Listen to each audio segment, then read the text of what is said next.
How to get girls with your car no matter how ugly, trashy, and old it might be, using that car rizz.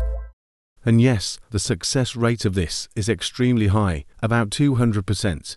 So even if you only want one partner, you might end up with 2 partners, but if you don't mind it. Step 1. Do some light modifications to make the car sexier. Tinted windows, slam that shit, make it scrape. Hang one of those cool looking ornaments on your rear view mirror. And last but not least, add a Bose Soko exhaust. Woo! Sexy, baby! Step 2. Buy some candy. Go to the nearest supermarket and buy some yummy candy. This will come in use later. Yeah, boy. Step 3. Begin the hunt. Start driving around the block like a maniac, at least triple the speed limit. This is to catch the attention of your future husband, I mean wife.